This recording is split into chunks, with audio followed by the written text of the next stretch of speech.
اعوذ باللہ من الشیطان الرجیم بسم اللہ الرحمن الرحیم السلام علیکم ورحمۃ اللہ وبرکاتہ۔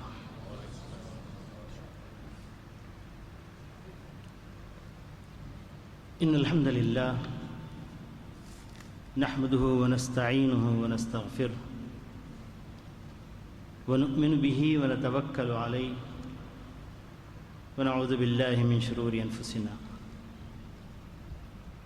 ومن سیئات اعمالنا من يهده الله فلا مضل له ومن يضلل فلا هادي له واشهد ان لا اله الا الله واشهد ان محمدا عبده ورسوله ارسله الله تعالى بالحق بشيرا ونذيرا اما بعد فان خير الحديث كتاب الله وخير الهدي هدي محمد صلى الله عليه وسلم وشر الأمور محدثاتها وكل محدثة بدعة وكل بدعة ضلالة فكل ضلالة في النار رب اشرح لي صدري ويسر لي أمري واحلل عقدة من لساني يفقهوا قولي فأعوذ بالله من الشيطان الرجيم بسم الله الرحمن الرحيم هو الذي بعث في الأميين رسولا منهم يتلو عليهم آياته ويزكيهم ويعلمهم الكتاب والحكمة وإن كانوا من قبل لفي ضلال مبين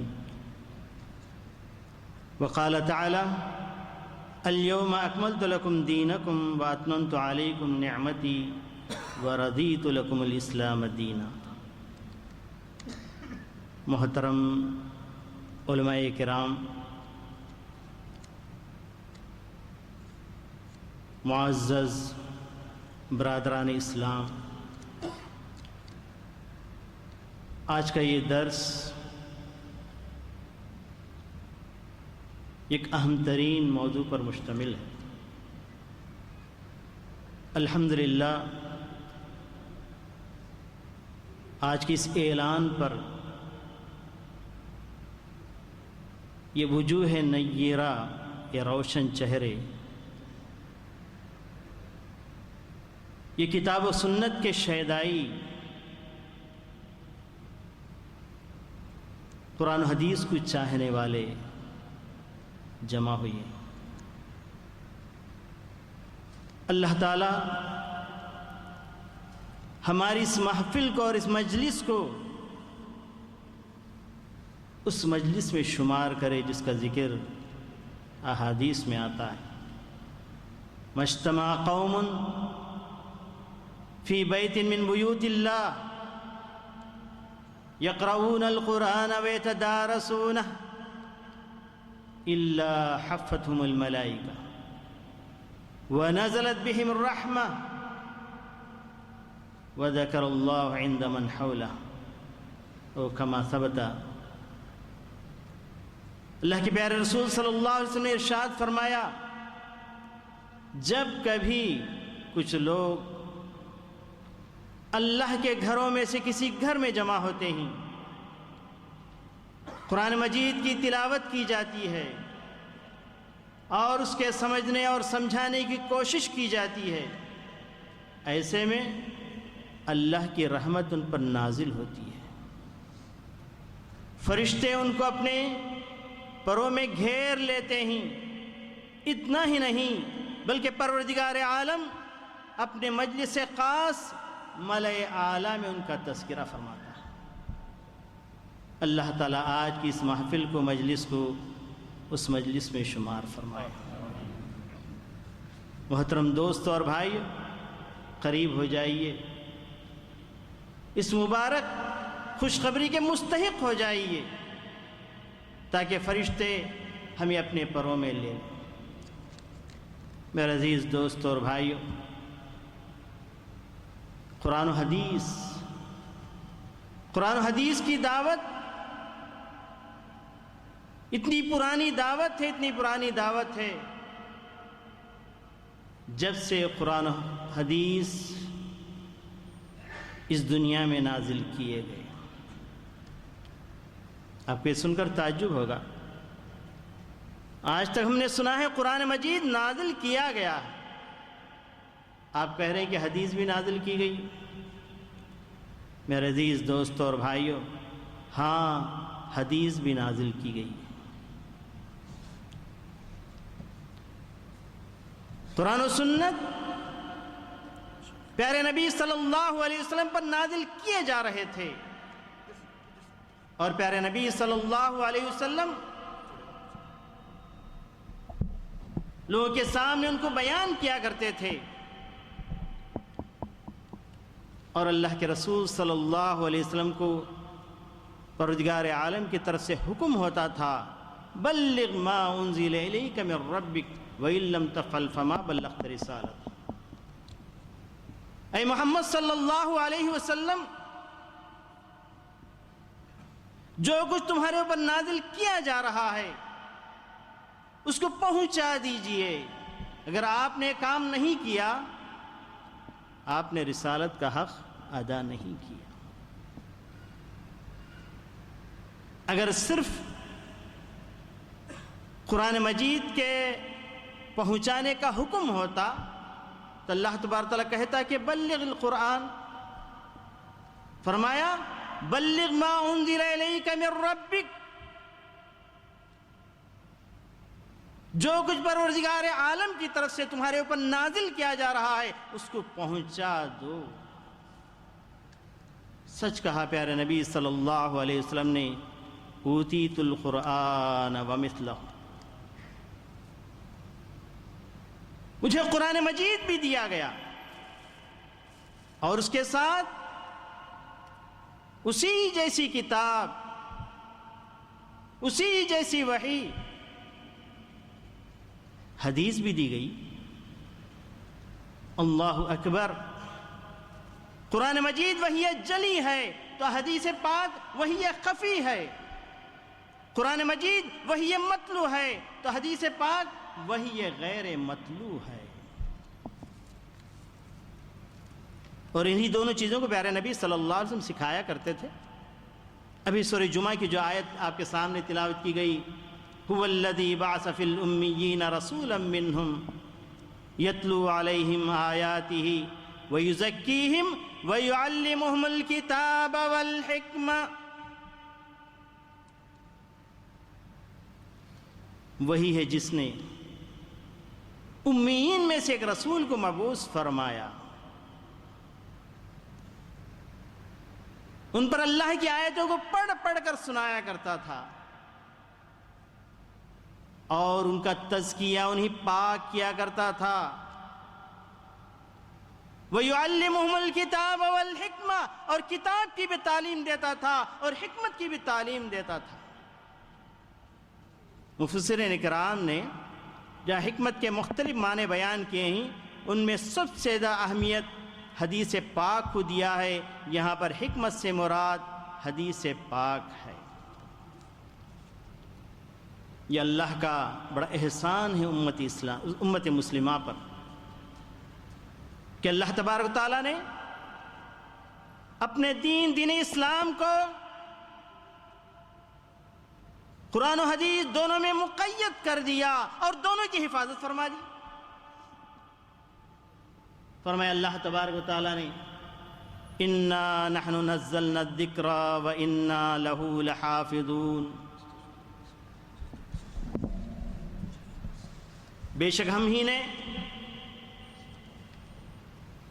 ذکر کو نازل فرمایا اور ہم ہی اس کی حفاظت کا ذمہ لیتے ہیں۔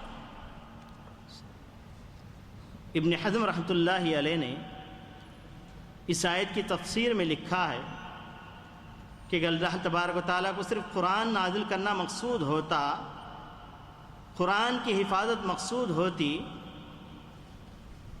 تو اللہ تبارک و تعالیٰ کو کہنا چاہیے تھا کہ اِنَّا نَحْنُ نَزَّلْنَا الْقُرْآنَ وَإِنَّا لَهُ لَحَافِظُونَ، ہم ہی نے قرآن مجید کو نازل کیا اور ہم ہی اس کی حفاظت فرمائیں گے۔ نہیں، یہاں پر لفظ ذکر کہہ کر قرآن و حدیث دونوں کو اللہ تبارک و تعالیٰ نے شامل کر دیا۔ جس کے ذکر کا حکم ازواج مطہرات کو ملا. اللہ کی کتاب تو تھی ہی، پیارے نبی صلی اللہ علیہ وسلم کے احادیث جو آپ پر وحی خفی کے طور پر نازل ہوتے تھے، ان کا بھی تذکرہ ازواج مطہرات دوسروں سے کیا کرتے تھے.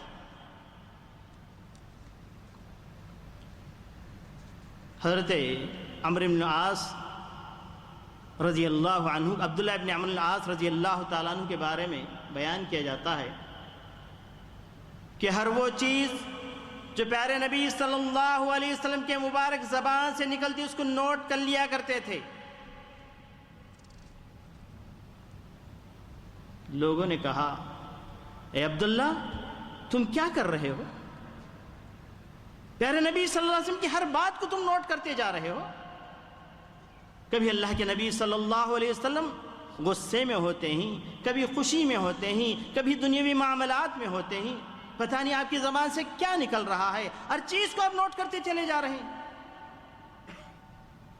بات اللہ کے نبی صلی اللہ علیہ وسلم تک پہنچی. حضرت عبداللہ بن عمرو بن العاص رضی اللہ تعالیٰ عنہ پیارے نبی صلی اللہ علیہ وسلم کی خدمت میں تشریف لائے. پیارے نبی صلی اللہ علیہ وسلم سے پوچھا، جب میں ہر چیز نوٹ کرتا ہوں تو لوگ شکایت کرتے ہیں کہ ہر چیز کو تم نوٹ کرتے جا رہے ہو. تو پیارے نبی صلی اللہ علیہ وسلم نے اپنی زبان کی طرف اشارہ کرتے ہوئے کہا، واللہ لا یخرج من ھذا الا هو حق، او کما ثبت عن النبی صلی اللہ علیہ وسلم. اے عبداللہ، جو کچھ میرے ارشادات ہو رہے ہیں، جو کچھ اس زبان سے نکل رہا ہے اس کو نوٹ کرتے جاؤ. جو کچھ نکل رہا ہے وہ من جانب اللہ ہوا کرتا ہے، وہ حق ہے. وما ينطق عن الهوى ان هو الا وحی یوحى. پیارے نبی صلی اللہ علیہ وسلم کے بارے میں پروردگار عالم نے کیا خوب فرمایا ہے. آپ اپنے نفسانی خواہشات سے کوئی بات نہیں کرتے تھے. جو کچھ نازل کیا جاتا تھا، جو کچھ آپ کے ارشادات ہوتے تھے، وہ وحی الہی ہوا کرتی تھی. میرے عزیز دوستو اور بھائیو، قرآن مجید وحی متلو ہے. حضرت جبرائیل کے ذریعے کبھی آپ کے دل میں القاء کرتے ہوئے اللہ تبارک تعالیٰ نے مختلف طریقے سے وحی نازل فرمائی. یہ اللہ کا کلام ہے. اور اس کے علاوہ پیارے نبی صلی اللہ علیہ وسلم کو قرآن مجید کا بیان قرار دیا، لِتُبَيِّنَ لِلنَّاسِ مَا نُزِّلَ إِلَيْهِ.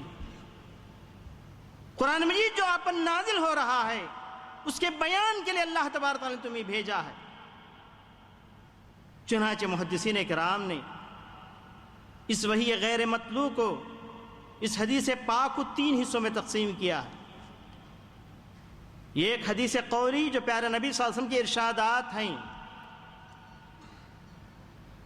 دوسرے حدیث فعلی جو پیارے نبی صلی اللہ علیہ وسلم کے یعنی افعال مبارکہ ہیں، اور تیسرے حدیث تقریری.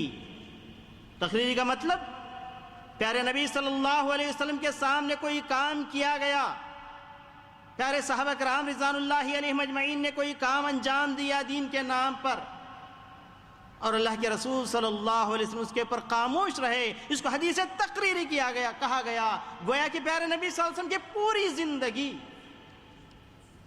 اللہ تبارک تعالیٰ کے وحی الہی کے روشنی میں ہوا کرتی. افسوس کے ساتھ کہنا پڑتا ہے، قرآن مجید کو تو لوگوں نے مان لیا،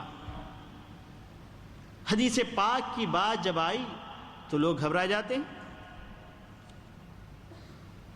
کوئی کہتا ہے کہ حدیث میں صحیح بھی ہے، ضعیف بھی ہے، پتہ نہیں کون سی چیز مانے اور کون سی چیز نہ مانے.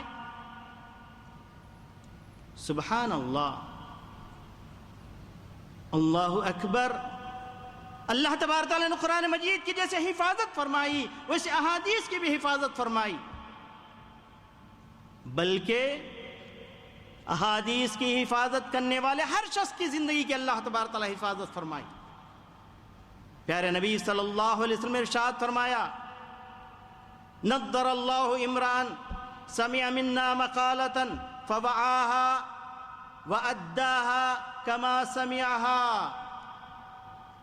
اللہ تبارک تعالیٰ اس شخص کو خوش خرم رکھے، تر و تازہ رکھے، جس نے ہماری بات سنی، حدیث پاک کو سنا اور اس کو یاد کر لیا اور اس کو ویسے ہی پہنچایا جیسے اس نے سنا تھا۔ یہاں سے محدثین اکرام نے حدیث کے نقل کرنے والے کے لیے ایک شرط لگائی ہے۔ وہ شرط کیا ہے؟ وہ عدل ہو، وہ ضابط ہو، ضبط اس کے پاس ہو، پورے طور پر حدیث کی حفاظت کرنے والا۔ اور ایک حدیث جس میں پیارے نبی صلی اللہ علیہ وسلم کا ارشاد ہو رہا ہے، يحمل هذا العلم من كل خلف عدول۔ یہ علم جو میری زبان سے نکل رہا ہے، آنے والی ہر نسل میں سے اس کے سچے لوگ دوسروں تک پہنچائیں گے۔ یہاں سے محدثین کرام نے ایک دوسرا ضابطہ قائم کیا۔ وہ ضابطہ کیا ہے؟ پیارے نبی کی حدیث کو پہنچانے والا سچا ہو۔ ضبط الصدور بھی ہو سکتا ہے، ضبط السطور بھی ہو سکتا ہے۔ ضبط الصدور کا مطلب اس کی حفاظت کر لے، اس کو حفظ کر لے، اس کو یاد کر لے۔ ضبط السطور یعنی سطروں میں لکھ کر رکھ لے، کاغذ میں لکھ کر اس کی حفاظت کر۔ لیکن شرط یہ ہے کہ چاہے ضبط الصدور کے ذریعے دوسروں تک پہنچاتا ہے، ضبط الصدور کے ذریعے دوسروں تک پہنچاتا ہے، لیکن وہ سچا ہو۔ ایک محدث حقیقی معنی میں محدث سے کبھی جھوٹا نہیں ہو سکتا۔ جو جھوٹا ہوتا ہے وہ محدث کہلایا نہیں جا سکتا۔ میرے عزیز دوست اور بھائیو، اس دین کو پیارے نبی صلی اللہ علیہ وسلم نے کتاب و سنت میں محفوظ کیا، اور جب امت کو چھوڑ کر اس دنیا سے جا رہے تھے فرمایا، ترکت فیکم امرین لن تضلوا ما تمسکتم بہما کتاب اللہ و سنتی۔ فرمایا نبی کریم صلی اللہ علیہ وسلم نے، تم میں دو چیزیں میں چھوڑ کر جاتا ہوں، ایک اللہ کی کتاب ہے اور دوسرے میری سنت ہے۔ جب تک ان دونوں چیزوں کو مضبوطی کے ساتھ تھامے رکھو گے، دنیا کی کوئی طاقت تمہیں گمراہ نہیں کر سکتی۔ محترم دوستو اور بھائیو، قرآن مجید دفتین ہمارے پاس ہے۔ یہ اللہ کا کلام ہے جس پہ ہم ایمان رکھتے ہیں، اور اس کے غیر مخلوق ہونے پر ہمارا پورا یقین ہے، اور اس کے اندر اللہ تبارک تعالیٰ دنیا کے سارے مسائل، رہتی دنیا تک ساری انسانیت کے سارے مسائل کا حل اس کے اندر رکھا ہے۔ حل اس کے اندر رکھا ہے کا مطلب یہ، قرآن کے ساتھ ساتھ احادیث کو بھی جمع کر لیا جائے۔ دلیل، اللہ تبارک تعالیٰ قرآن مجید میں ارشاد فرمایا، ما فرطنا فی الکتاب من شیء، ہم نے اس کے اندر کوئی چیز نہیں چھوڑی۔ یہ خاتون نے اٹھ کر سوال کیا، حضرت عبداللہ ابن مسعود رضی اللہ تعالیٰ عنہ جب یہ آیت اس کے سامنے پڑھی، اے عبداللہ، تم نے جو بات کہی ہے کہ اللہ تبارک تعالیٰ قرآن مجید کے اندر کوئی چیز نہیں چھوڑی، میں دیکھتی کیا ہوں کہ عورتوں کو گوندنے سے منع کیا گیا ہے۔ گوندنے کا مطلب سوئی جلا کر جسم پر نشانات ڈالے جاتے ہیں، کہیں پھول پھنکڑیاں بنائی جاتی ہے، کبھی نام لکھا جاتا ہے، اور غیر مذہب والے تو اپنے دیوتاؤں کو اپنے جسم کے اوپر گوندتے ہیں۔ اسلام نے اس سے منع کیا۔ میں نے قرآن مجید کو پورے پڑھ لیا، لیکن کہیں بھی میں نے یہ نہیں دیکھا کہ اللہ تبارک تعالیٰ نے اس چیز سے منع کیا ہو۔ پھر کیسے؟ اللہ اکبر! عبداللہ ابن مسعود رضی اللہ تعالیٰ کو پورا یقین تھا جب اللہ تبارک تعالیٰ قرآن مجید نازل فرمایا تو پیارے نبی صلی اللہ علیہ وسلم کو اس کا بیان دے کر بھیجا، جاؤ تم پڑھو، پڑھ کر دیکھ لینا، جب تم پڑھو گی انہی دو دفتین کے درمیان میں یہ چیز ضرور پائے گی۔ گڑیا گئی اور خوب پڑھا، پوری رات پڑھا۔ دوسرے دن آئی، آ کر کہا کہ عبداللہ وہ چیز جو تم کہتے ہو کہ قرآن مجید میں نہیں ہے۔ عبداللہ نے کہا، عبداللہ بن مسعود رضی اللہ تعالیٰ عنہ فرمایا اگر تم صحیح معنوں میں قرآن مجید پڑھی ہوتی تو یہ چیز بھی وہاں پاتی۔ دوسری مرتبہ گئی، پڑھا، پھر آئی، پھر یہی سوال کیا تو عبداللہ بن مسعود رضی اللہ تعالیٰ عنہ کہا کہ کیا تم یہ آیت نہیں پڑھی، ما آتاکم الرسول فخذوہ وما نہاکم عنہ فانتہوا، کہ اللہ تبارک تعالیٰ کا حکم نہیں ہے؟ پیارے نبی جو دے اس کو لے لو، جس چیز سے منع کرے اس سے رک جاؤ۔ اور کلمہ طیب لا الہ الا اللہ کے بعد محمد رسول اللہ کہنے کا مطلب یہی ہے کہ اس کے تقاضے ہیں، تقاضوں میں ایک تقاضا یہ ہے طاعتہ فیما امر، اجتناب ما نہا عنہ وزجر۔ پیارے نبی نے جن جن چیزوں کا حکم دیا ہے اس کی اطاعت کرنا، اس کو مان لینا، اور جن جن چیزوں سے پیارے نبی صلی اللہ علیہ وسلم نے روکا ہے اس سے رک جانا۔ یہ ہے کلمہ رسالت محمد الرسول اللہ کا تقاضا۔ میرے عزیز دوستو اور بھائیو، ایک اور غلطی ہمارے سے ہو رہی ہے، وہ غلطی یہ جو مقام قرآن مجید کو ہم دیتے ہیں وہ مقام احادیث کو دینے سے ہم ذرا سا پیچھے ہٹتے ہیں۔ اس میں کوئی شک نہیں، تقدس کے اعتبار سے، احترام کے اعتبار سے قرآن مجید اللہ کا کلام ہے، اور احادیث پیارے نبی کے ارشادات یہ مخلوق کا کلام ہے، اس کا درجہ بہت نیچے ہے۔ لیکن پیارے نبی صلی اللہ علیہ وسلم کی حدیث کے مطابق اوتیت القرآن ومثلہ معہ، مجھے قرآن مجید بھی دیا گیا اسی کے جیسی دوسری چیز بھی دی گئی۔ یہ مثلیت، جو مثلیت پیارے نبی صلی اللہ علیہ وسلم کے مبارک زبان سے نکلی ہے، یہ مثلیت کس کے اندر ہے؟ استنباط کے اعتبار سے، احتجاج کے اعتبار سے، دلیل پکڑنے کے اعتبار سے، استدلال کے اعتبار سے قرآن و حدیث دونوں برابر برابر ہیں۔ جب میں نے بعض علماء کے سامنے ایک بات رکھی تو بعضوں نے اپنی نادانی سے کہا کہ تمہارے میں اور یہ کہ بریلوی میں کیا فرق ہے؟ وہ بھی اللہ اور رسول کو دونوں کو برابر سمجھتے ہیں، تم بھی برابر سمجھتے ہو؟ نعوذ باللہ۔ اللہ تعالیٰ کی ذات اور ایک مخلوق کی ذات دونوں برابر نہیں ہو سکتے۔ اللہ کا کلام، ایک مخلوق کا کلام، دونوں برابر نہیں ہو سکتے، لیکن حجت پکڑنے کے اعتبار سے، دلیل پکڑنے کے اعتبار سے دونوں برابر برابر ہیں۔ اسی لیے ضابطہ سلف صالحین کے پاس یہ ضابطہ طے پایا کہ الرجوع الى جميع النصوص، نصوص الکتاب والسنہ، لیس الاقتصار على بعضها دون البعض۔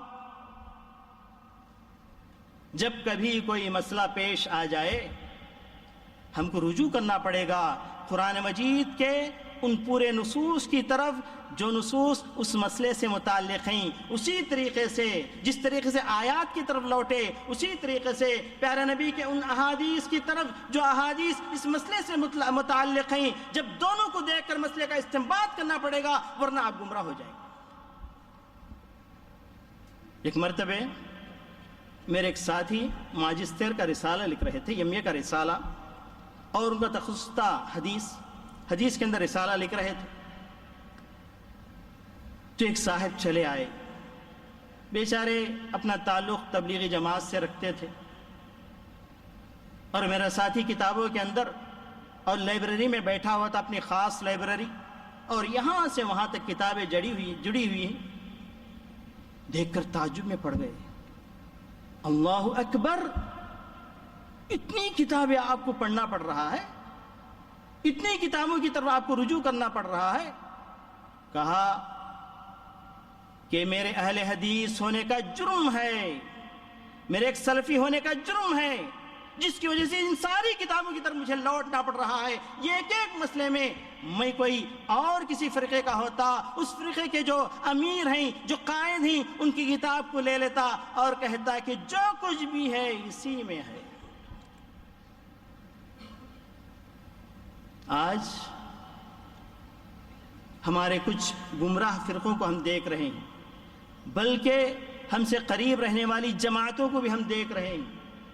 ہر ایک نے اپنے پاس اپنے ایک امام کو مقرر کیا ہے، اپنے قائد کو مقرر کیا ہے، اپنے امیر کو مقرر کیا ہے، اس کی طرف فوراً لوٹ کر جاتے ہیں اور بڑی آسانی کے ساتھ کہتے ہیں کہ جو کچھ ہے اسی کتاب کے اندر ہے۔ میرے عزیز دوست اور بھائیو، صحیح اسلام اور سچا اسلام قرآن حدیث دونوں کے اندر ہے، دونوں کے اندر ہے۔ اسی لیے پیارا نبی صلی اللہ علیہ وسلم نے فرمایا کہ دونوں کو دیکھو تبھی تم سیدھی راہ پر جا سکتے ہو۔ مثال کے طور پر بخاری شریف کے اندر ایک حدیث آئی ہے، خلق اللہ آدم علی صورتی، اللہ تبارک و تعالیٰ نے آدم کو ان کی شکل میں پیدا کیا۔ کوئی اس کی تفسیر کرنے والا کرتا ہے، خاص کر صوفیوں کے پاس تفسیر ہے، کہتے ہیں کہ اللہ نے آدم کو اس کی اپنی شکل میں پیدا کیا۔ یہ تو بالکل غلط ہے۔ انہوں نے اس حدیث پاک کو لیا، قرآن مجید کی اس آیت کو چھوڑ دیا، لیس کمثلہ شیء وہو السمیع البصیر، اللہ تبارک تعالیٰ کے جیسی، بلکہ جیسے کہ جیسی بھی کوئی چیز نہیں ہے، اور اللہ تبارک تعالیٰ سننے والا ہے اور دیکھنے والا ہے۔ جب دونوں چیزوں کو آپ جمع کریں گے مسئلے کا صحیح روپ ہمیں ملے گا۔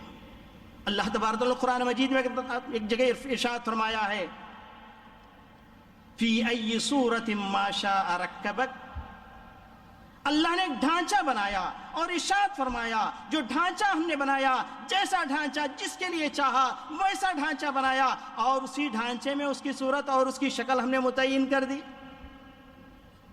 تو بات کب واضح ہوئی؟ قرآن و حدیث دونوں کو دیکھنے کے بعد، قرآن و حدیث دونوں کو دیکھنے کے بعد بات واضح ہوگی، ورنہ انسان ادھر کو کچھ لوگوں نے حدیث کو لے لیا وہ مشبہہ کہلائے، اور جن لوگوں نے قرآن مجید کی اس آیت کو لے لیا وہ معطلہ کہلائے۔ جن لوگوں نے دونوں چیزوں کو جمع کیا وہ صحیح راستے پر آئے۔ محترم دوستوں اور بھائیو، جتنے گمراہ فرقوں کو میں نے دیکھا ہے، تمام کی گمراہی کا سبب یہی ہے، یا تو انہوں نے حدیث پاک کو چھوڑ دیا، یا پھر حدیث پاک کا کوئی معیار نہیں رکھا، جو حدیث سمجھ میں آئے اس کو لے لیا، جو حدیث سمجھ میں نہیں آئے اس کو چھوڑ دیا۔ اور ان کی شکایت یہ ہے کہ حدیث کے اندر ضعیف ہے، صحیح ہے، پتہ نہیں کیا کیا چیزیں ہیں۔ اللہ اکبر، اللہ تعالیٰ ان محدثین کے اوپر رحم فرمائے، اگر وہ اس دنیا سے جا چکے ہیں ان کی قبروں کے اندر اللہ تبارک تعالیٰ رحمت کی بارش ان کے قبروں پر فرمائے۔ اللہ اکبر، ان کی محنتیں اور آج بھی چل رہی ہیں، آج بھی دنیا کے اندر ایسے محدثین ہیں یہ ثابت کرنا چاہتے ہیں کہ حدیث کون سی ضعیف ہے کون سی صحیح ہے، اور صحیح حدیث کا مجموعہ لا کر آپ کے ہاتھ میں رکھنا چاہتے ہیں۔ میرے استاد محترم ڈاکٹر ضیاء الرحمن العظمی، جو سعودی عرب میں کلیت الحدیث کے پرنسپال رہ چکے ہیں، حالانکہ اللہ اکبر ان کی زندگی دیکھا جائے تو ایک معمولی ایک دھوبی کے بچہ تھے۔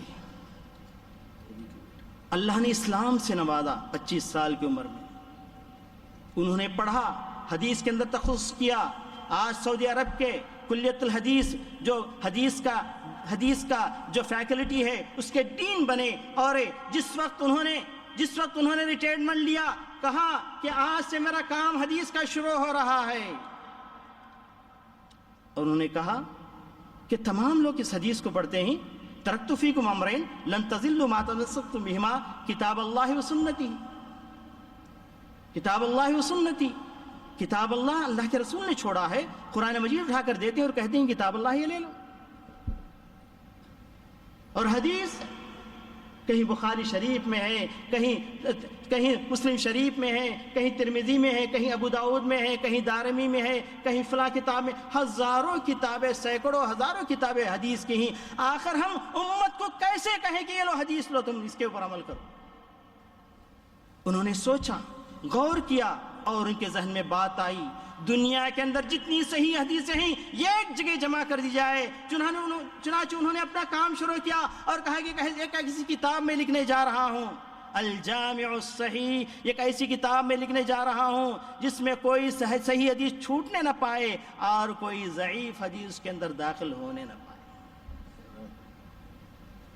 عزم مصمم کیا اور لکھتے جا رہے ہیں.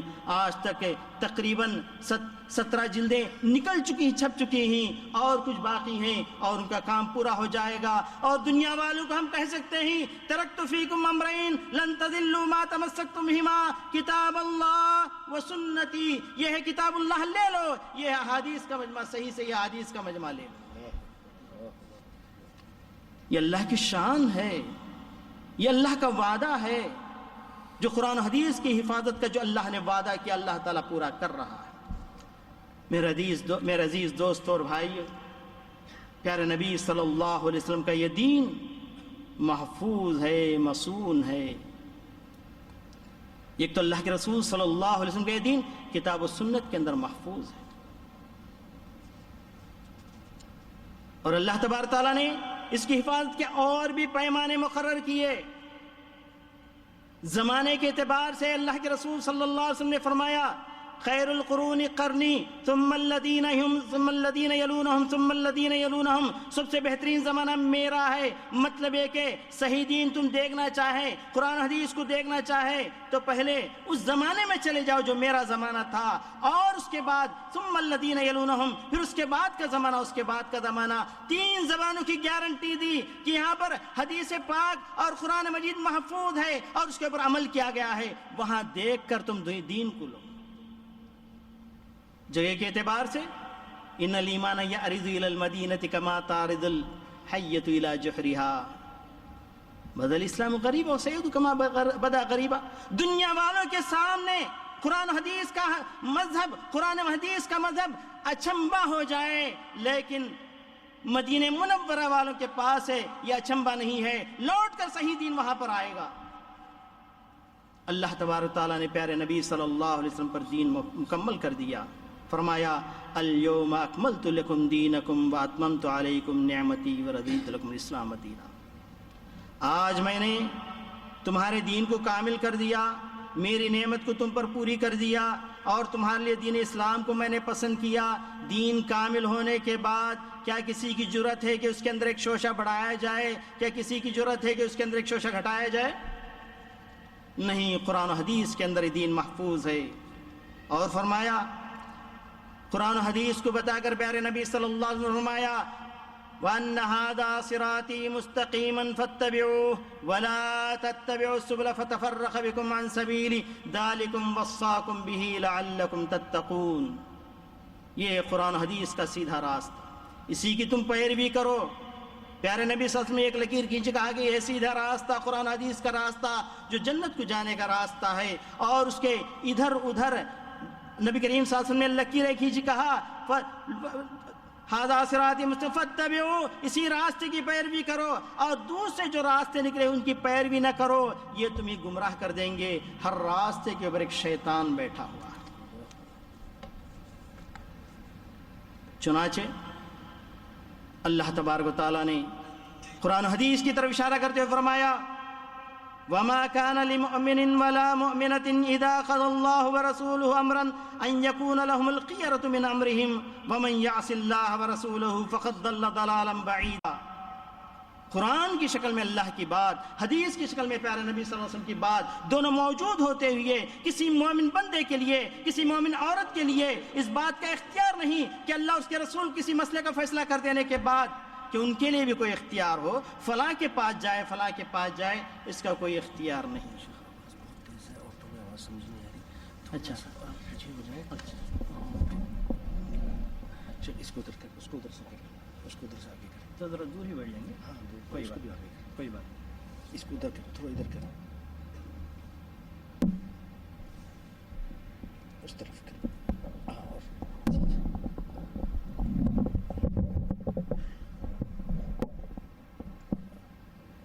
ٹھیک ہے.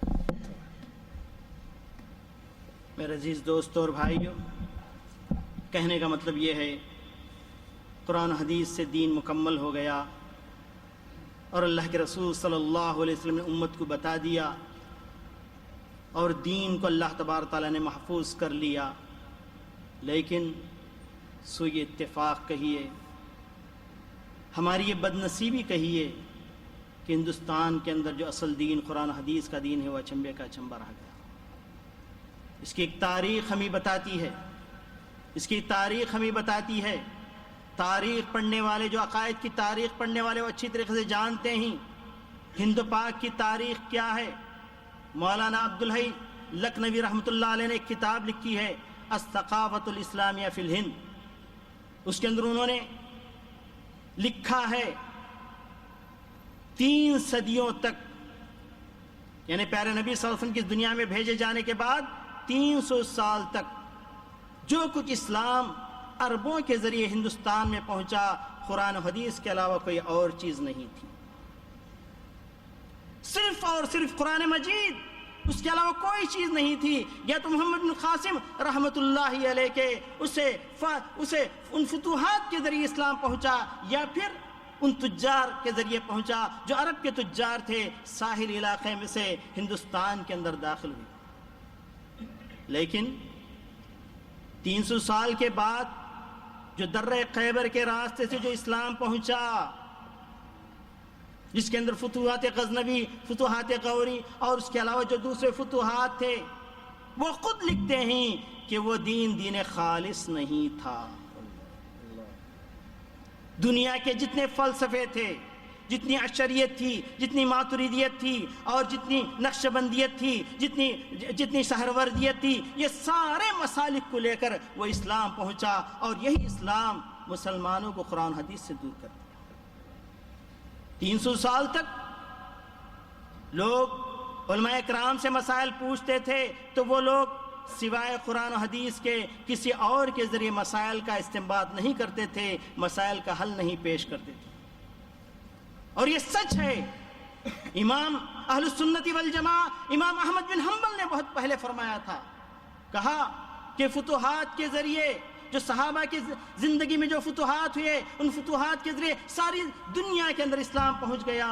وَبَقَعَ كُلُّ أَنْوَاعِ الْأَعْمَالِ، اور اس وقت رہتی دنیا تک جتنے اعمال اور جتنے قسم کے افعال ہو سکتے تھے پورے واقع ہو گئے۔ جب کبھی کوئی مسئلہ پیش آتا تھا تو صحابہ کرام رضوان اللہ علیہم اجمعین قرآن و حدیث سے مسئلے کا حل پیش کر دیتے تھے، اجماع اور قیاس کی طرف بہت کم ہی گئے۔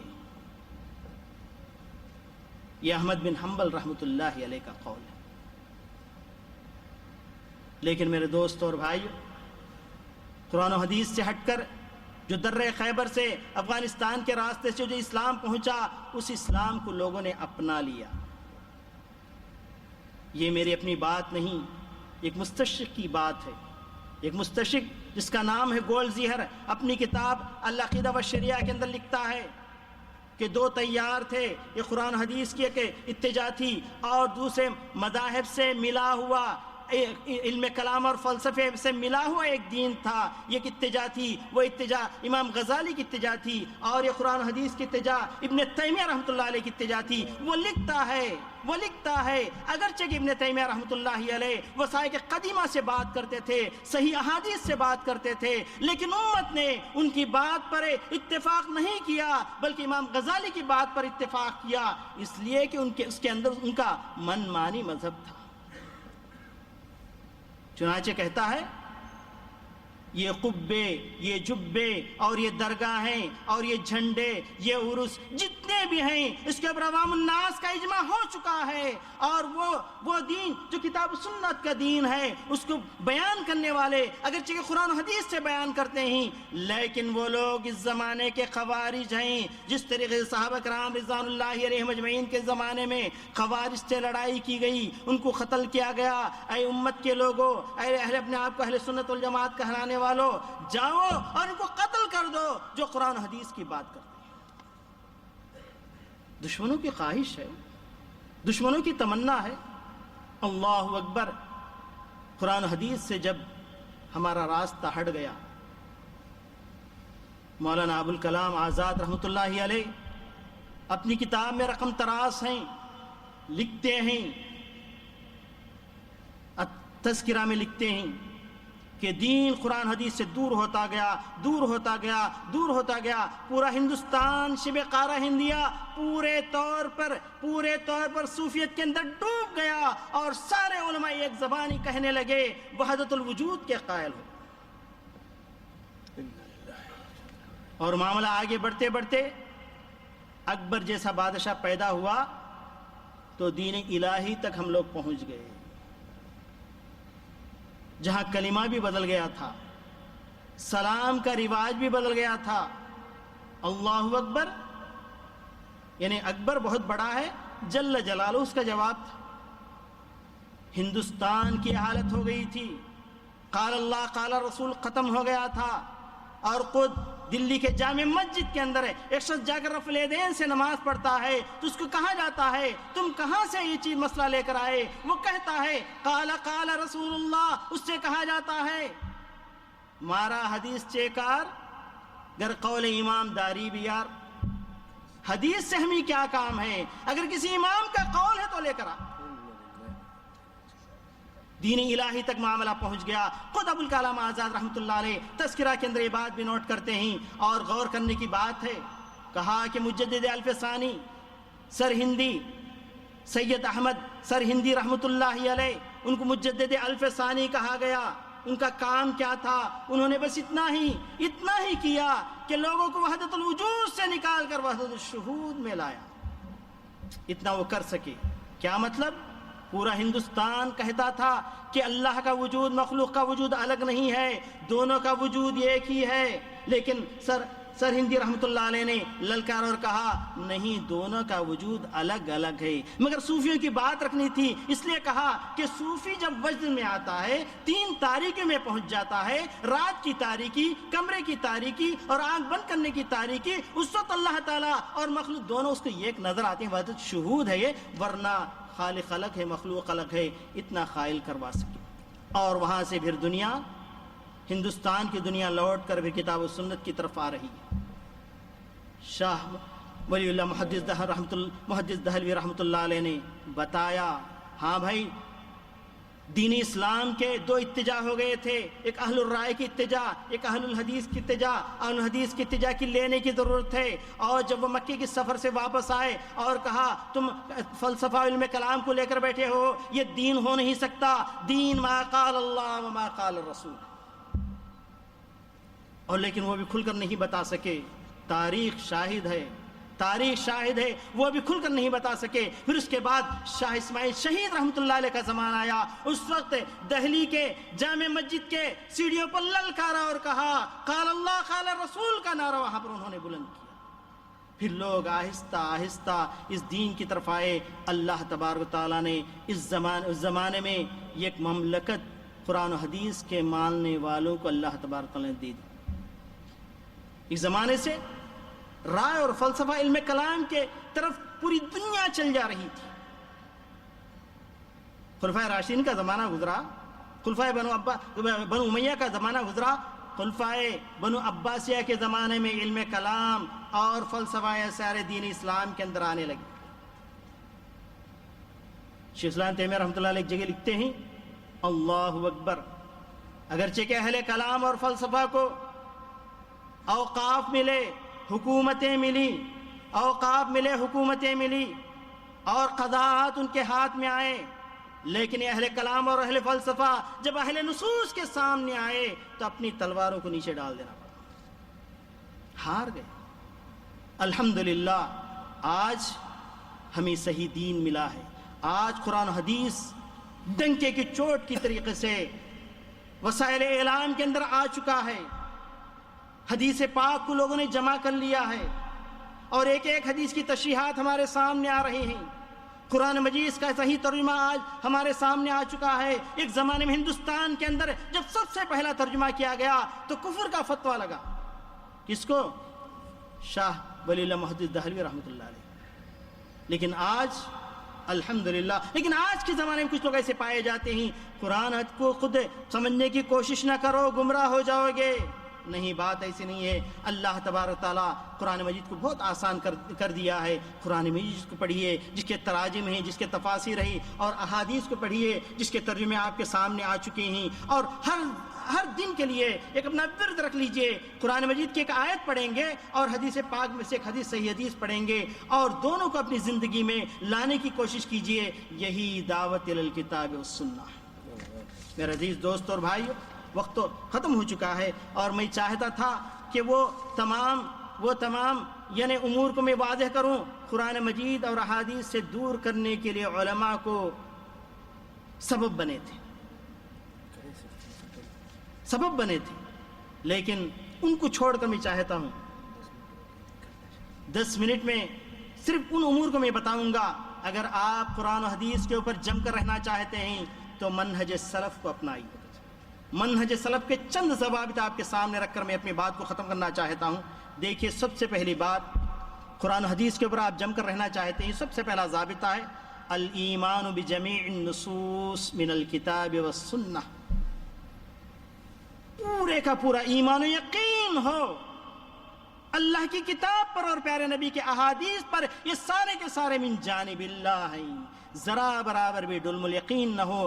آمن الرسول بما انزل الیہ من ربہ والمؤمنون کل آمن باللہ وملائکتہ۔ اللہ کے رسول بھی ایمان لائے قرآن حدیث کے اوپر، آپ بھی ایمان لائیے، صحابہ کرام رضوان اللہ علیہم اجمعین بھی ایمان لائے۔ پہلا ضابطہ ہے۔ نمبر 2، درء التعارض بین الکتاب والسنہ۔ قرآن و حدیث دونوں من جانب اللہ ہیں، اس لیے دونوں میں کبھی بھی ٹکراؤ نہیں ہو سکتا۔ امام شافعی رحمۃ اللہ علیہ نے کہا لا تخالف سنت بکتاب اللہ بحال، کسی حالت میں اللہ کے رسول کی صحیح سنت قرآن مجید سے کبھی ٹکرا نہیں سکتی۔ آج کتنے مسائل ہیں، لوگ یہ کہہ کر حدیث کو چھوڑ دیتے ہیں کہ حدیث قرآن مجید سے ٹکرا رہی ہے۔ لو کان من عند غیر اللہ لوجدوا فیہ اختلافا کثیرا، اگر قرآن اللہ کی جانب سے، حدیث اگر کسی دوسرے کی جانب سے ہوتی تو ٹکراؤ پیدا ہوتا تھا۔ چونکہ دونوں من جانب اللہ ہیں، دونوں کے درمیان میں ٹکراؤ کبھی بھی نہیں ہو سکتا۔ صحیح حدیث اور عقل سلیم، یہ دونوں من جانب اللہ ہیں، ان دونوں کے درمیان میں ٹکراؤ نہیں ہو سکتا۔ اس کے لیے درء التعارض بین النقل والعقل، امام ابن تیمیہ رحمۃ اللہ علیہ اتنی موٹی کتاب کئی جلدوں میں لکھ کر رکھ دی ہے۔ عقل سلیم اور احادیث اور قرآن مجید کے نصوص کے درمیان میں کبھی ٹکراؤ نہیں سکتا، دونوں ایک ساتھ چلیں گے۔ لیکن منہج خلف میں کہا گیا کہ عقل اگر نقل سے ٹکرائے تو عقل کی بات لے لو، نقل کو چھوڑ دو۔ اور ہمارا مسلک کیا ہے؟ اگر کوئی بات نقل کی ہمیں سمجھ میں نہ آئے تو ہم کہیں گے نتہم عقولنا ولا نتہم نصوصنا، ہم اپنے عقلوں کو متہم ٹھہراتے ہیں کہ وہ سمجھ نہیں سکے، لیکن نصوص کتاب و سنت کو ہم کبھی بھی متہم نہیں ٹھہرائیں گے من جانب اللہ، نہیں، اب کبھی نہیں کہیں گے۔ سبحان اللہ، مثالیں تو بہت ہیں، واقعات تو بہت ہیں، لیکن وقت کی تنگی کی بنا پر میں آگے بڑھنا چاہتا ہوں۔ تیسرا ضابطہ اپنے دامن میں لیتے جائیے، اشتمال الکتاب والسنہ علی اصول الدین دلائلہ وسائل۔ قرآن حدیث ہمارے سارے مسائل کو شامل ہے، کوئی مسئلہ ایسا نہیں ہے جو قرآن و حدیث سے باہر ہو۔ اجماع کے لیے بھی قرآن یا حدیث کا نص ہونا ضروری ہے، قیاس کے لیے بھی قرآن و حدیث کا نص ضروری ہے۔ لیکن جب سے ہم نے اجماع کا مرتبہ بڑھا دیا، قرآن و حدیث کو بازو رکھ دیا، مستشقین نے اس مسئلے کو لیا اور انہوں نے تاریخ تشریع اسلامی ہی لکھ دی۔ کولسن، گولزیہر، یوسف شاخت نے اپنی کتابیں لکھی، کہا کہ مسلمانوں کے پاس کچھ بھی نہیں تھا، محمد نے قرآن گھڑ کر پیش کیا، کہا کہ اس سے سارے مسائل حل ہوں گے۔ جب زمانہ آگے بڑھا، مسائل قرآن سے حل نہیں ہو سکے، یعنی صحابہ کرام نے حدیثیں گھڑ لی اور کہا کہ قرآن حدیث سے مسائل حل ہوں گے۔ جب مسائل حل نہیں ہوئے، زمانہ آگے بڑھا، بعد والوں نے اگر اجماع گھڑ لیا، پھر کہا کہ ان تینوں سے مسائل حل ہوں گے، لیکن مسائل نہیں ہو سکے، زمانہ آگے بڑھا، قیاس کو گھڑ لیا۔ نہیں دوستو، ایسی بات نہیں۔ تاریخ تشریع اسلامی انہوں نے لکھی، بات ایسی نہیں ہے۔ للاسلام مصدران لا ثالث لہما، اسلام کے لیے صرف دو ہی مصدر ہیں، قرآن ہے ایک طرف، دوسری طرف حدیث ہے، اس کے علاوہ کوئی مصدر نہیں ہے۔ یہ تمام دلائل تھے، وقتیہ طور پر علماء اکرام نے ان کو استعمال کیا ہے، لیکن سارا دین قرآن حدیث کے اندر موجود ہے۔ اور ایک ضابطہ آپ کے سامنے آ چکا ہے، الرجوع الى جميع نصوص الكتاب والسنة في مسألة ما ليس الاختصار على بعضها دون البعض. جب کبھی کوئی مسئلہ پیش آئے، قرآن مجید کی پوری آیتیں جو اس کے متعلق اس کو لائیے، اور احادیث جو اس مسئلے سے متعلق اشاروں کو رکھیے، پھر مسئلے کا استنباط کیجئے، ورنہ آپ گمراہ ہو جائیں گے جیسے جماعت المسلمین گمراہ ہو گئی. انہوں نے صرف ایک آیت کو لے لیا، هو سماکم المسلمین. محترم بھائیو، نمبر 6، الاعتماد علی الاحادیث الصحیحہ دون الضعیفہ ونبذ الموضوع. احادیث کے اندر صحیح اور ضعیف کے درمیان میں فرق کیجئے. علماء نے فرق کر کے رکھ دیا ہے، دودھ کا دودھ، پانی کا پانی کر کے رکھ دیا ہے. احادیث کا، صحیح احادیث کا مجموعہ ہمارے سامنے ہے. صحیح احادیث سے سارے مسائل، سارے فضائل آپ لیجئے، اور ضعیف احادیث کے نام میں نہ جائیے، اور اگر موضوع احادیث ہے تو بہت دور سے اٹھا کر ان کو پھینک دیجئے. نمبر 7، حجیت قبر الاحاد فی العقیدۃ والاحکام. یہ بہت بڑا ضابطہ ہے. قرآن مجید تو اپنی جگہ ہے، احادیث کے اندر کچھ متواتر حدیثیں ہیں، اور اکثر حدیثیں آحاد ہیں، یا تو غریب ہیں، یا تو عزیز ہیں، یا تو مشہور ہیں. یہ سارے کے ساروں کے بارے میں ائمہ اربعہ نے کہا اذا صح الحدیث وهو مذہبی، اذا تواتر الحدیث وهو مذہبی نہیں کہا. تو ان آحاد کو عقیدے میں بھی دلیل بنایا جا سکتا ہے، اور احکام میں بھی دلیل بنایا جا سکتا ہے، لیکن منہج خلف کہتا ہے کہ آحاد کو عقیدے کے اندر دلیل بنایا نہیں جا سکتا. میرے استاد محترم ڈاکٹر ضیاء الرحمن اعظمی حفظہ اللہ نے کتاب لکھی ہے کہ الآحاد حجۃ فی العقیدۃ والاحکام. اس کو پڑھ لیجیے، اس کا اردو ترجمہ بھی ہو چکا ہے. اور ایک ضابطہ، بڑا اہم ضابطہ ہے، اس کی طرف لوگ بہت کم دھیان دیتے ہیں، حجیت فہم الصحابۃ لنصوص الکتاب والسنہ. اللہ اکبر. جب کتاب و سنت واضح ہو کر لوگوں کے سامنے آنے لگے تو ہر فرقہ یہی کہتا ہے قرآن حدیث کی طرف آؤ. ہم بھی قرآن حدیث پیش کر رہے ہیں، لیکن ہم اپنی سمجھ کے مطابق وہ سمجھ رہا ہے. ہمارے پاس قرآن حدیث کو تمسک کے ساتھ، اس اعتصام کے ساتھ پکڑنے کا ایک ضابطہ یہ ہے، قرآن حدیث کو صحابہ کی سمجھ کے مطابق سمجھیے. اس لیے کہ اختلافات کے زمانے میں شیخ الاسلام تیمیہ رحمۃ اللہ نے کہا ہے کہ یہ ایک ہی کشتی ہے، کشتی نوح ہے. اختلافات کے سیلاب میں ہم پڑے ہوئے ہیں. کوئی فرقہ ادھر بلا رہا ہے، کوئی فرقہ ادھر بلا رہا ہے. وہ بھی کہہ رہا ہے قرآن، وہ بھی کہہ رہا ہے حدیث، وہ بھی قرآن حدیث کا دعویٰ کر رہا ہے، یہ بھی قرآن حدیث کا دعویٰ کر رہا ہے. ایسے اختلافات کے سیلاب کے اندر یہ ایک ہی کشتی، کشتی نوح ہے. تو ما انا علیہ اليوم واصحابی، اللہ کے رسول صلی اللہ علیہ وسلم نے کہا اختلافات کے زمانے میں اگر تمہیں کوئی چیز بچا سکتی ہے تو وہی چیز بچا سکتی ہے جس پر میں تھا، میرے صحابہ کرام رضوان اللہ علیہم اجمعین تھے. چنانچہ ابن تیمیہ رحمۃ اللہ علیہ نے کہا کوئی شخص حق پر ہونے کا دعویٰ اس وقت تک نہیں کر سکتا جب تک کہ وہ قرآن و حدیث کی طرف لوٹ کر آئے. قرآن و حدیث کی طرف لوٹ کر آنے کے بعد بھی حق پر ہونے کا دعویٰ نہیں کر سکتا جب تک کہ قرآن و حدیث کو صحابہ کرام رضوان اللہ علیہم اجمعین کے سمجھ کے مطابق سمجھے. یہ مضبوط ضابطہ ہے منہج سلف کا. اس کو مضبوطی کے ساتھ پکڑیے، آپ قرآن و حدیث کے اوپر ثابت قدم رہیں گے. اور ایک ضابطہ آپ کے سامنے آ چکا ہے، وضاحت کرنا نہیں چاہتا. القرآن والسنہ فی الاحتجاج شقیقان وفی استنباط الاحکام متماثلان. قرآن و حدیث نزول کے اعتبار سے یہ ایک دوسرے کے بھائی ہیں، شقیق بھائی، سگے بھائی. اور مسئلے کے استنباط کے اعتبار سے یہ ایک دوسرے کے برابر ہیں. اوتیت القرآن ومثلہ معہ، دونوں کو ملا کر آپ مسائل کا استنباط کیجیے. اور آخری ضابطہ آپ کے سامنے رکھنا چاہتا ہوں، درء التعارض بین العقل والنقل. کبھی یہ نہ سمجھیے کوئی حدیث عقل سے ٹکرا رہی ہے. عقل سے اگر ٹکرا رہی ہے تو ہماری عقل سلیم نہیں ہے، ہماری عقل کی غلطی ہے. اللہ کے رسول سے ثابت شدہ صحیح سند کے ساتھ حدیث عقل کے خلاف ہو نہیں سکتی، جس طریقے سے قرآن مجید عقل کے خلاف ہو نہیں سکتا. اور نقل قرآن حدیث ہے اور عقل دونوں کی اللہ تبارک تعالیٰ آسمان سے اتارا ہے، دونوں کے درمیان میں ٹکراؤ نہیں سکتا. وَلَوْ كَانَ مِنْ عِنْدِ غَيْرِ اللَّهِ لَوَجَدُوا فِيهِ اخْتِلَافًا كَثِيرًا.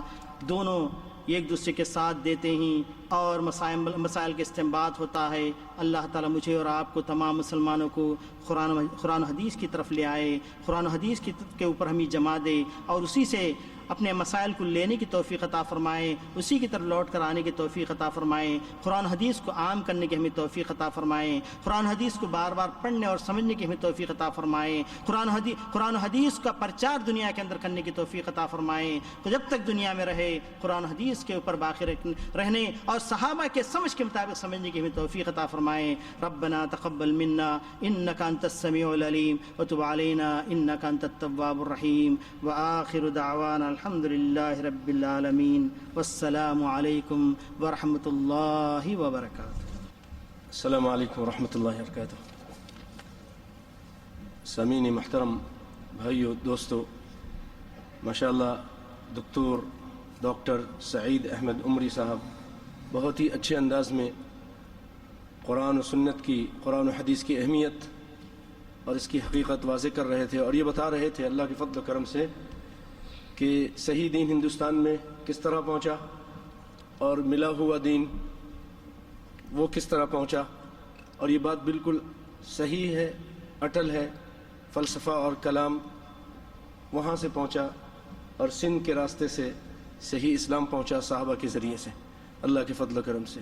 اور بھائیو، جو وہ دین لے کر وہاں سے پہنچے اس کی یہ خرابی تھی جس کی وجہ سے ایسے لوگ پیدا ہوئے، اس طرح ان کے دماغوں کو معاف کیا گیا یا ان کا برین واش کیا گیا۔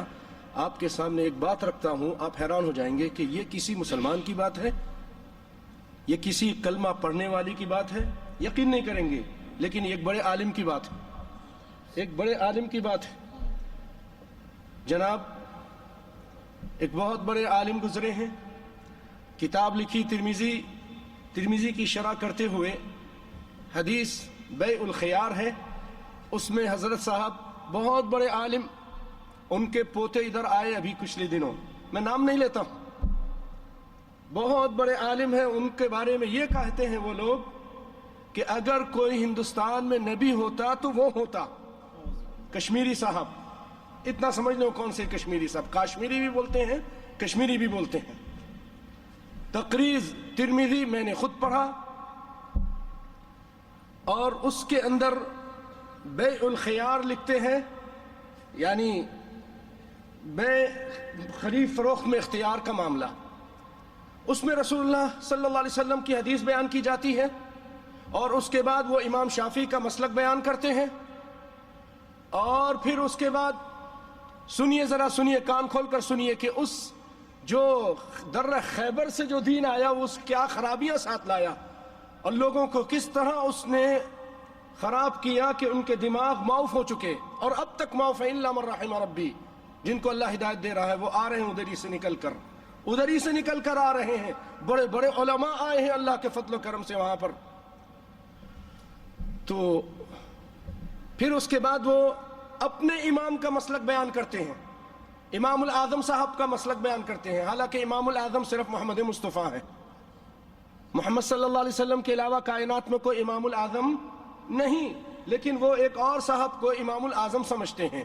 ان کا مسلک بیان کر کے کہتے ہیں، یہ الفاظ ہیں، وَمَذْهَبُ الشَّافِعِ أَقْرَبُ مِنَ الْحَدِيثِ، کہ امام شافعی کا مذہب حدیث کے زیادہ قریب ہے، وَلَكِنْ نحن مقلد ابی حنیفہ یجب علینا تقلید ابی حنیفہ، کہ ہم ابو حنیفہ رحمۃ اللہ علیہ کے ماننے والے ہیں، اس لیے ہم پر ان کی تقلید واجب ہے۔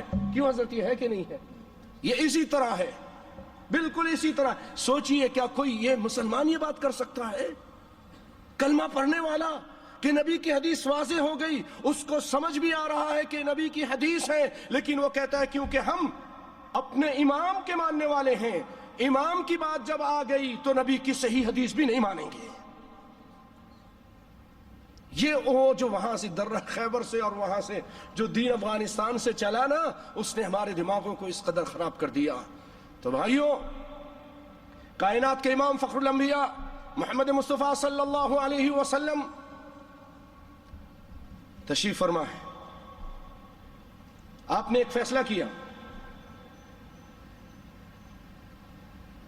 یہ آپ صلی اللہ علیہ وسلم تشریف فرما ہے.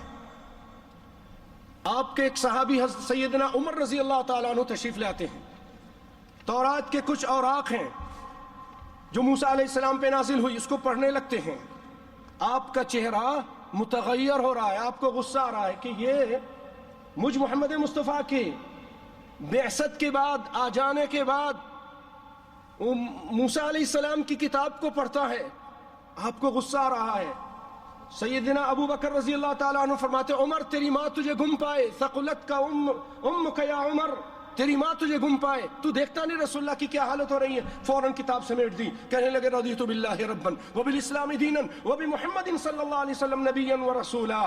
آپ صلی اللہ علیہ وسلم نے فرمایا اے عمر سنو سنو، یہ ہے دین، شخصیت پرستی نہیں ہے. وہ جو وہاں سے دین آیا اس نے ہم لوگوں کو، ہمارے ہندوستان والوں کو پجاری بنا دیا لوگوں کا. ہمارے اسلام کے اندر یہ چیز نہیں. فرمایا اے عمر لو بدا لکم موسیٰ فاتبعتموہ وترکتمونی لضللتم عن سواء السبیل. اگر تم موسیٰ علیہ السلام زندہ ہو کے آ جائیں اور تم ان کے پیچھے چلنے لگو، مجھ محمد مصطفیٰ کو چھوڑ دو، تو یاد رکھو تم سیدھے راستے سے بھٹک جاؤ گے. کوئی بات سمجھ میں آئی؟ محمد مصطفیٰ کے ہوتے ہوئے کلیم اللہ کی نہیں چل سکتی، کلیم اللہ کی نہیں چل سکتی. اگر تم ان کے پیچھے چلو گے تو تم گمراہ ہو جاؤ گے. مجھے بتاؤ، جو کلیم اللہ سے بھی کم درجہ، جو کوئی نبی بھی نہیں، جو عام ایک امتی ہے، صحابی بھی نہیں، تابعی بھی نہیں، ان کے بعد کیا اس کے پیچھے چلے رسول کی حدیث کے مقابلے میں تو وہ صحیح رہے گا؟ بتاؤ مجھے ایمان سے. وہ گمراہ نہیں ہوگا. جبکہ خود امام صاحب نے فرمایا اذا صح الحدیث فہو مذہبی، جو صحیح حدیث تم کو مل جائے وہی میرا طریقہ ہے، وہی میرا مذہب ہے. اور بھی سنیے، پھر آپ نے فرمایا، رسول اللہ صلی اللہ علیہ وسلم نے فرمایا لو کان موسیٰ حیا ما وسعہ الا اتباعی. اگر موسیٰ علیہ السلام بھی زندہ ہو کر آ جائیں، کائنات کے امام کی یہ شان ہے، امام العظم کے یہ مقام ہے کہ اگر سارے نبی آ جائیں اور نبیوں میں سے کلیم اللہ آ جائیں، کوئی اور نبی آ جائے، جب تک وہ مجھ محمد مصطفیٰ کے پیچھے نہیں چلے گا، ان کے طریقوں کو نہیں اپنائے گا، ان کی حدیثوں پہ نہیں چلے گا، ان کی سنت کو نہیں اپنائے گا، اس کی بھی نجات نہیں ہو سکتی. کوئی بات سمجھ میں آ رہی؟ کوئی بھی آ جائے، جب تک وہ محمد مصطفیٰ کے پیچھے نہیں چلے گا اس کی نجات نہیں ہو سکتی. تو بھائیو، جو نبی بھی نہیں وہ لوگ ان کے پیچھے چلیں اور سمجھے نجات ہو جائے. بھائیو، نجات اس طرح نہیں. نجات کے لیے ایک ہی راستہ ہے. فرمایا اللہ تعالیٰ نے اتبعوا ما انزل الیکم من ربکم ولا تتبعوا من دونه اولیاء. جو اللہ تعالیٰ نے نازل کیا آسمان سے اس کے پیچھے چلو. اور اللہ تعالیٰ نے فرمایا انما كان قول المؤمنين اذا دعوا الى الله ورسوله ليحكم بينهم ان يقولوا سمعنا واطعنا. مومن کی شان یہ ہے جب اس کو اللہ اس کے رسول کی طرف بلایا جائے، قرآن کی طرف بلایا جائے، نبی پاک کی حدیث کی طرف بلایا جائے، جب حدیث سنا دی جائے تو کیا کہتا ہے؟ وہ نہیں کہتا میرے امام نے نہیں کیا، میرے بزرگ نے یہ فتویٰ نہیں دیا، ان کی رائے یہ نہیں. وہ کہتا ہے سمعنا واطعنا، ہم نے سن لیا، ہم نے اطاعت کی، آپ نے بھی سن لیا، آج سے اطاعت کریں، رسول کی بات کو مانیں. ورنہ سنیے، آخری آیت سناتا ہوں، قرآن پاک میں ہے، سورۃ نور کے آخر میں اللہ تعالیٰ فرماتے ہیں فَلْيَحْذَرِ الَّذِينَ يُخَالِفُونَ عَنْ أَمْرِهِ فَلْيَحْذَرِ الَّذِينَ يُخَالِفُونَ عَنْ أَمْرِهِ أَن تُصِيبَهُمْ فِتْنَةٌ أَوْ يُصِيبَهُمْ عَذَابٌ أَلِيمٌ. ان لوگوں کو ڈر جانا چاہیے جو رسول کی نافرمانی کرتے ہیں کاموں میں. رسول کہتے ہیں ایسے نماز پڑھو، وہ کہتا نہیں ایسے پڑھیں گے. رسول کہتے ہیں ایسے کرو، وہ کہتے نہیں کریں گے. رسول کہتے ہیں آمین کہو، وہ کہتا نہیں ہمارا امام نے نہیں کیا اس لیے ہم نہیں کریں گے. فَلْيَحْذَرِ الَّذِينَ يُخَالِفُونَ عَنْ أَمْرِهِ. جو رسول کی مخالفت کرتا ہے اس کو ڈر جانا چاہیے. کس چیز سے ڈرے؟ ان تصیبہم فتنہ، اس کو فتنہ پہنچ جائے. امام شافعی رحمۃ اللہ علیہ فرماتے ہیں فتنے سے مراد پاگل پن. اور میں کہتا ہوں پاگل پن بالکل صحیح کہا. یہ پاگل کا ہی تو کام ہے جو رسول کا کلمہ پڑھ کے رسول کی بات کو ٹھکرا دے. یہ کوئی عقل مند کر سکتا ہے؟ کلمہ پڑھا، وعدہ کیا کہ رسول کی بات مانیں گے، پھر رسول کی بات نہیں مانتا. تو امام شافعی فرماتے ہیں کہ اس کو پاگل پن پہنچے گا. تصیبہم فتنہ او یصیبہم عذاب علیم، یا دردناک عذاب پہنچے گا. تو بھائیوں ان چاروں اماموں میں بڑا اختلاف رہا آپس میں. عجیب بات بتاؤں آپ کو، بڑا اختلاف رہا، لیکن ایک مسئلے میں ان کا بڑا زبردست اتفاق تھا. کئی مسئلوں میں، چند مسئلے ہیں جن میں آپس میں اتحاد بھی ہے، اتفاق بھی ہے، لیکن ایک مسئلہ میں تو بہت زبردست اتحاد ہے، اتفاق ہے. وہ کیا ہے؟ اذا صح الحدیث فہو مذہبی. اللہ کی قسم چاروں اماموں نے کہا، امام شافعی رحمۃ اللہ علیہ، امام احمد بن حنبل رحمۃ اللہ علیہ، اور امام ابو حنیفہ رحمۃ اللہ علیہ اجمعین، چاروں کے چاروں اماموں نے کہا کہ جو صحیح حدیث ہے وہی میرا مذہب ہے، وہی میرا طریقہ ہے.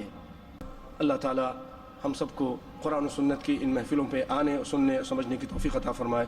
وجزاکم اللہ خیرا، والسلام علیکم ورحمۃ اللہ وبرکاتہ.